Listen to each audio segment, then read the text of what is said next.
ಗೃಹಲಕ್ಷ್ಮಿ ಯೋಜನೆಯ ಮತ್ತೊಂದು ಅಪ್ಡೇಟ್ಗೆ ಎಲ್ಲರಿಗೂ ಸ್ವಾಗತ. ನಾನು ನಿಮ್ಮ ಪ್ರೀತಿಯ ಶಿವು.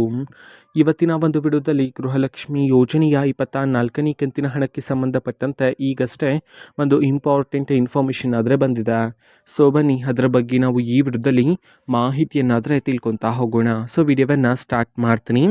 ಅದಕ್ಕಿಂತ ಮೊದಲು ನೀವೇನು ನಮ್ಮ ಚಾನೆಲನ್ನು ಸಬ್ಸ್ಕ್ರೈಬ್ ಮಾಡದೇ ಇದ್ದರೆ ಈ ಕೂಡಲೇ ಚಾನೆಲ್ಗೆ ಸಬ್ಸ್ಕ್ರೈಬ್ ಮಾಡ್ಕೊಳ್ಳಿ ಮತ್ತು ಲೈಕ್ ಮಾಡಿ. ಈಗ ನಾವು ಇನ್ಫಾರ್ಮೇಷನನ್ನು ತಿಳ್ಕೊತಾ ಹೋಗೋಣ. ಸೊ ನೋಡಿ, ಇವತ್ತು ಅಂತಂದರೆ ದಿನಾಂಕ 27/12/2025. ಇವತ್ತು ಗೃಹಲಕ್ಷ್ಮಿ ಯೋಜನೆಯ 24ನೇ ಕಂತಿನ ಹಣವನ್ನು ಬಿಡುಗಡೆ ಮಾಡಲಾಗ್ತಿದೆ ಅಂತ ಹೇಳಿ ಈಗ ಮಾಹಿತಿಯನ್ನಾದರೆ ತಿಳಿಸಿರ್ತಕ್ಕಂಥದ್ದು. ಸೊ ಇವತ್ತು ಯಾವ ಯಾವ ಜಿಲ್ಲೆಗಳಲ್ಲಿನ ಮಹಿಳೆಯರಿಗಾದರೆ ಗೃಹಲಕ್ಷ್ಮಿ ಯೋಜನೆಯ 24ನೇ ಕಂತಿನ ಹಣವನ್ನು ಇವತ್ತು ಬಿಡುಗಡೆ ಮಾಡಲಾಗ್ತಿದೆ, ಇದನ್ನು ನಾವು ತಿಳ್ಕೊಳ್ಳೋದಾದರೆ ಇವತ್ತು ಕರ್ನಾಟಕದಲ್ಲಿರ್ತಕ್ಕಂತಹ 20 ಜಿಲ್ಲೆಗಳಲ್ಲಿನ ಮಹಿಳೆಯರಿಗಾದರೆ ಇವತ್ತು ಗೃಹಲಕ್ಷ್ಮಿ ಯೋಜನೆಯ 24ನೇ ಕಂತಿನ ಹಣವನ್ನು ಬಿಡುಗಡೆ ಮಾಡಲಾಗ್ತಿದೆ ಅಂತ ಹೇಳಿ ಮಾಹಿತಿಯನ್ನಾದರೆ ತಿಳಿಸಿರ್ತಕ್ಕಂಥದ್ದು.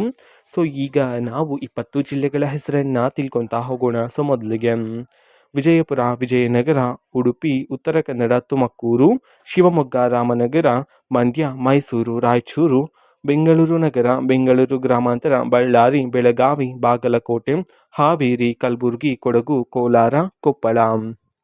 ಈ 20 ಜಿಲ್ಲೆಗಳಲ್ಲಿನ ಮಹಿಳೆಯರಿಗಾದ್ರೆ ಇವತ್ತು ಗೃಹಲಕ್ಷ್ಮಿ ಯೋಜನೆಯ 24ನೇ ಕಂತಿನ ಹಣವನ್ನು ಬಿಡುಗಡೆ ಮಾಡಲಾಗ್ತಿದೆ ಅಂತ ಹೇಳಿ ಈಗ ಮಾಹಿತಿಯನ್ನಾದರೆ ತಿಳಿಸಿರ್ತಕ್ಕಂಥದ್ದು. ಓಕೆನಾ. ಸೊ ಇದು ಇವತ್ತಿನ ಒಂದು ವಿಡಿಯೋ. ಸೊ ಇದೇ ರೀತಿ ಗೃಹಲಕ್ಷ್ಮಿ, ಅನ್ನಭಾಗ್ಯ, ಶಕ್ತಿ ಯೋಜನೆ, ಯುವ ನಿಧಿ, ಗೃಹ ಜ್ಯೋತಿ, ಕಾಂಗ್ರೆಸ್ನ ಎಲ್ಲ ಯೋಜನೆಗಳಿಗೆ ಸಂಬಂಧಪಟ್ಟಂಥ ಇಂಪಾರ್ಟೆಂಟ್ ಅಪ್ಡೇಟ್ಗಳು ನಿಮಗೆ ಈ ಒಂದು ಚಾನಲಲ್ಲಿ ಇಮಿಡಿಯೇಟ್ಲಿ ಸಿಗ್ತಿರುತ್ತೆ. ಅದಕ್ಕೋಸ್ಕರ ನೀವೇನು ನಮ್ಮ ಚಾನಲನ್ನು ಸಬ್ಸ್ಕ್ರೈಬ್ ಮಾಡದೇ ಇದ್ದರೆ ಈ ಕೂಡಲೇ ಚಾನಲ್ಗೆ ಸಬ್ಸ್ಕ್ರೈಬ್ ಮಾಡ್ಕೊಳ್ಳಿ. ಸಬ್ಸ್ಕ್ರೈಬ್ ಮಾಡೋದ್ರ ಮುಖಾಂತರ ನಾನು ಯಾವುದೇ ವಿಡಿಯೋ ಹಾಕಿದ ತಕ್ಷಣ ನಿಮಗೆ ನೋಟಿಫಿಕೇಷನ್ ಸಿಗುತ್ತೆ. ಅದರ ಮುಖಾಂತರ ನೀವು ಬೇಗನೆ ವಿಡಿಯೋವನ್ನು ನೋಡ್ಬೋದಾಗಿರುತ್ತೆ ಮತ್ತು ಆ ವಿಡಿಯೋದಲ್ಲಿರುವ ಇನ್ಫಾರ್ಮೇಷನನ್ನು ನೀವೀಗ ತಿಳ್ಕೊಬೋದಾಗಿರುತ್ತೆ. ಮತ್ತು ಈಗ ನಾವು ಫೇಸ್ಬುಕ್ಕಲ್ಲೂ ಸಹ ಈಗ ವಿಡಿಯೋಸ್ಗಳನ್ನು ಅಪ್ಲೋಡ್ ಮಾಡ್ತಿದ್ದೀವಿ. ಫೇಸ್ಬುಕ್ ಚಾನಲ್ ಲಿಂಕನ್ನು ಡಿಸ್ಕ್ರಿಪ್ಷನ್ ಬಾಕ್ಸಲ್ಲಿ ಕೊಟ್ಟಿರ್ತೀನಿ, ಕ್ಲಿಕ್ ಮಾಡಿಬಿಟ್ಟು ಫಾಲೋ ಮಾಡಿ. ಓಕೆನಾ. So thank you, bye.